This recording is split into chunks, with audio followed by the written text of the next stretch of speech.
നമസ്കാരം. എൻ്റെ പേര് രാഹുൽ. അപ്പോൾ ഇന്ന് ഞാനിവിടെ സംസാരിക്കാൻ പോകുന്ന ഒരു ഈ അടുത്തിട്ടിറങ്ങിയ ഹിന്ദി സിനിമയാണെന്ന് പറയാൻ വേണമെങ്കിൽ എനിക്ക് തോന്നുന്ന ഒരു ഹിന്ദി ഇംഗ്ലീഷ് കൊളാബറേഷനിൽ ഇറങ്ങിയ രാധിക ആപ്റ്റെ മെയിൻ ക്യാരക്ടറായിട്ടുള്ള സിസ്റ്റർ മിഡ്നൈറ്റ് എന്ന സിനിമയാണ്.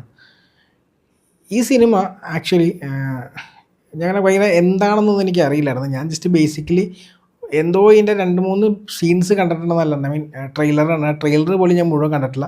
പിന്നെ ഈ നമ്മുടെ PVRലൊക്കെ 99 രൂപയുടെ ഓഫർ ഉള്ളപ്പോൾ ഞാൻ കുറേ സിനിമകൾ കാണും. അങ്ങനെ കണ്ട സിനിമകളാണ് ഇപ്പോൾ ഡിറ്റക്റ്റീവ് ഉജ്ജ്വലനാണെങ്കിലും ഈ പറയുന്ന സിസ്റ്റർ മിഡ്നൈറ്റ് ആണെങ്കിലും ഞാൻ 99 ഓഫറിനാണ് കണ്ടത്.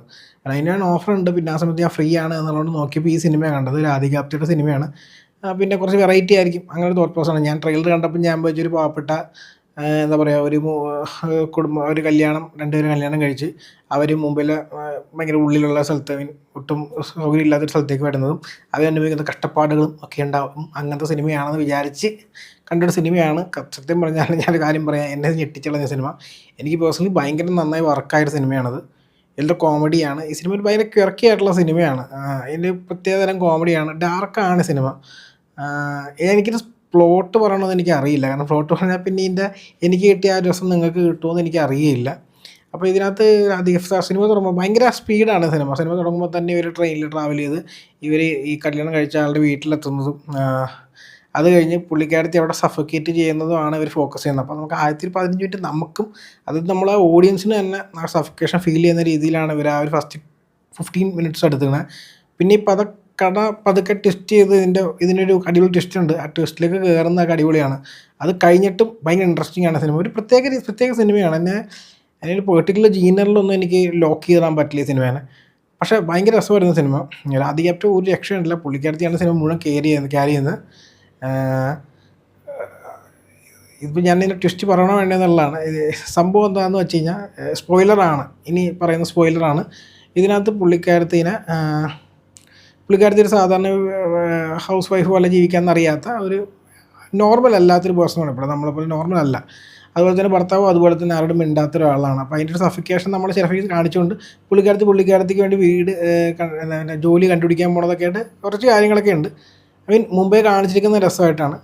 ഇതിനകത്ത് ഇപ്പോൾ എന്താ പറ്റുന്നത് വെച്ചാൽ പുള്ളിക്കാരത്തി രാത്രിയാണ് നടക്കുന്നതിന് വേണ്ടി. അപ്പോൾ രാത്രി പോകുമ്പോൾ പുള്ളിക്കാരത്തി ഒരു വാമ്പയറായി മാറും. വാമ്പയറായി മാറുന്ന വേണമെങ്കിൽ പറയാം.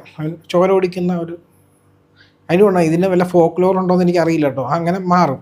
എന്നിട്ട് പുള്ളിക്കാരത്തി ഈ ആരുടെയൊക്കെ ചോര ഓടിക്കുന്നോ ആ ജീവികളെല്ലാം ആക്ച്വലി സോംബീസ് അല്ലെങ്കിൽ ബ്ലഡ് സക്കിങ് അല്ലെങ്കിൽ ബ്ലഡ് ഈറ്റിങ് ഇത് മാറും. അപ്പോൾ ആടുകൾ, പക്ഷികൾ അങ്ങനെയൊക്കെ പുള്ളിക്കാരത്തി അതിന് മനുഷ്യരല്ല പുള്ളിക്കാരത്തി തിന്ന. പുള്ളിക്ക് ആ ഒരു ലസ്റ്റ് വരുന്ന സമയമുണ്ട്, ബ്ലഡ് ലസ്റ്റ്. ആ സമയത്ത് തന്നെ ഫ്രണ്ട് വരുന്ന എന്താണോ അതിനെ പുള്ളിക്കാരത്തി കടിച്ചു തരുന്നത്. അപ്പോൾ ഇവരെല്ലാം തിരിച്ച് ജീവനോടെ വരും. മനസ്സിലായി? ഇതിൽ ആ ഗ്രാഫിക്സ് ശരിക്കും പറഞ്ഞാൽ കൊള്ളുമില്ല. പക്ഷേ ഈ സിനിമയുടെ ആ ഒരു ക്വിർക്കി നേച്ചറിൽ ആക്ച്വലി ആ ഗ്രാഫിക്സ് വർക്കാവുന്നുള്ള സത്യം. അപ്പോൾ അതാണ് ഇതിൻ്റെ ഒരു ബേസിക് പ്ലോട്ട്. അപ്പോൾ എനിക്കിതിലൊരു ട്വിസ്റ്റ് മനസ്സിലായില്ല സത്യം പറഞ്ഞാൽ. അതെന്താണെന്ന് എനിക്ക് ഇപ്പോഴും മനസ്സിലായിട്ടില്ല. ആരെങ്കിലും കണ്ടിട്ടുണ്ടെങ്കിൽ അവരോട് ചോദിക്കാമെന്ന് വെച്ച് കഴിഞ്ഞാൽ ഞാൻ ഡയറക്ടറിന് വരെ മെസ്സേജ് അയച്ചു കേട്ടോ. സത്യം പറഞ്ഞാൽ പുള്ളി അറിയാൻ വേണ്ടിയാണ് നമുക്ക് ഡയറക്ടർ പുള്ളി മെസ്സേജ് അയച്ചു നോക്കി. പുള്ളി റിപ്ലൈ ചെയ്തില്ല. എനിക്ക് ആരെങ്കിലും കണ്ടിട്ടുണ്ടെങ്കിൽ അറിയാൻ വേണ്ടിയാണ്. ഇതിൻ്റെ അൺസെൻസേർഡ് കട്ട് ഉണ്ടാവും. ഈ സിനിമയ്ക്കകത്തൊരു ഇൻറ്റിമേറ്റ് സീക്വൻസ് ഉണ്ട്. അത് ആക്ച്വലി സെൻസർ ബോർഡ് കട്ട് ചെയ്യുമെന്ന് എനിക്ക് തോന്നുന്നത്. കാരണം ട്രെയിലറിൽ അതുണ്ടായിരുന്നു. ട്രെയിലർ ഞാനത് ഇങ്ങനെ കണ്ട പോലെ തോന്നി. ഞാൻ തിരിച്ചു വന്നപ്പോൾ ഞാൻ ട്രെയിലർ ഇട്ടൊക്കെ ഉണ്ട്. അപ്പോൾ അവിടെ ഒരു സംഭവം നടക്കുന്നുണ്ട്. ആ സംഭവം എന്താണെന്നുള്ളത്, ആ സംഭവത്തിന് കഴിഞ്ഞിട്ട് എന്തുകൊണ്ട് അത് രാധിക ആപ്റ്റെയുടെ ക്യാരക്ടർ വിചാരിക്കുന്നത് സംഭവിക്കുന്നുള്ളത് എനിക്കും മനസ്സിലായില്ല. അപ്പോൾ എന്താ ശരിക്കും ആ ഗ്യാപ്പിൽ സംഭവിച്ചതെന്നുള്ളത് എനിക്കും അറിയില്ല. ശരിക്കും സിനിമയിലുണ്ടോ, ശരിക്കും സിനിമക്കാർ തന്നെ കട്ട് ചെയ്തതാണോ അല്ലെങ്കിൽ അവർ കാണിക്കാതിരുന്നതാണോ എന്ന് എനിക്കറിയില്ല. ബട്ട് സംഭവം എനിക്കത് മനസ്സിലായില്ല.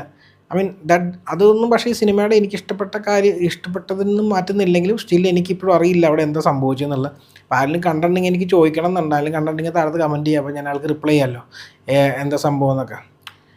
എന്തായാലും ഈ സിനിമ അധികം കാണുന്നത് എനിക്കറിയാം. കാരണം ഒരു ആഴ്ച പോലും ഉണ്ടായിരുന്നില്ല. ഒരു പ്രത്യേക സമയത്ത് സമയമായിരുന്നു. പക്ഷേ എന്തായാലും എൻ്റെ ആ ഒരു ഷോ കാണാൻ ഒരു 10-15 പേരുണ്ടായിരുന്നു. അവരിപ്പോൾ വലിയ സീനൊന്നും ഇല്ലാണ്ടാണ് കണ്ടിരുന്നത് എനിക്ക് തോന്നുന്നു. അപ്പോൾ എല്ലാവരും അങ്ങനത്തെ ഒരു സിനിമ എക്സ്പെക്ട് ചെയ്ത് വന്നുകൊണ്ടായിരിക്കും. പേഴ്സണലി എനിക്ക് വർക്ക് ചെയ്യാം. ഗംഭീര സിനിമ എന്നുള്ള അഭിപ്രായമൊന്നും എനിക്കില്ല. But it was kind of entertaining and ഒരു രസം ഉണ്ടായിരുന്നു സിനിമ കാണാൻ. ഭയങ്കര വെറൈറ്റിയാണ് ആക്ച്വലി. പക്ഷേ ഇത് എല്ലാവർക്കും വർക്കാവില്ല എന്ന് എനിക്ക് നന്നായിട്ട് അറിയാം. പക്ഷേ സ്റ്റിൽ ഞാൻ എൻജോയ് ചെയ്തൊരു സിനിമയാണത്. എനിക്ക് എന്തായാലും ഈ സിനിമ രണ്ടാമത് കാണണം. രണ്ടാമത് കാണണം വെച്ചാൽ OTT വരുമ്പോൾ രണ്ടാമത് കണ്ടു നോക്കണം. എനിക്ക് മനസ്സിലാവാത്തതിന് എന്തെങ്കിലും റീസൺ ആക്ച്വലി ഇവർ പറയുന്നുണ്ടോ എന്നുള്ള എനിക്ക് നിങ്ങളാരും ഈ സിനിമ കണ്ടിരുന്നു? ഐ മീൻ എനിക്കറിയില്ല ഈ സിനിമ വളരെ കുറച്ച് ആൾക്കാരെ കാണും. നിങ്ങളുടെ അഭിപ്രായം എന്താണ് ഈ സിനിമയെ കുറിച്ച് എന്നൊക്കെ അറിയാൻ എനിക്ക് താല്പര്യമുണ്ട്. എന്നാലും PVR പോലത്തെ നാഷണൽ ചെയിൻസിൽ മാത്രമായിരിക്കും ഈ സിനിമ കളിച്ചിട്ടുണ്ടാവുള്ളൂ എന്ന് എനിക്കറിയാം. സോ അങ്ങനെ നിങ്ങളാരും കണ്ടിട്ടുണ്ടെങ്കിൽ നിങ്ങളുടെ അഭിപ്രായം കൂടെ താഴത്ത് പറയാം. എന്തായാലും ഇത്ര വീഡിയോ കണ്ടു നന്ദി. നമുക്കിനി അടുത്ത വീഡിയോയിൽ കാണാം.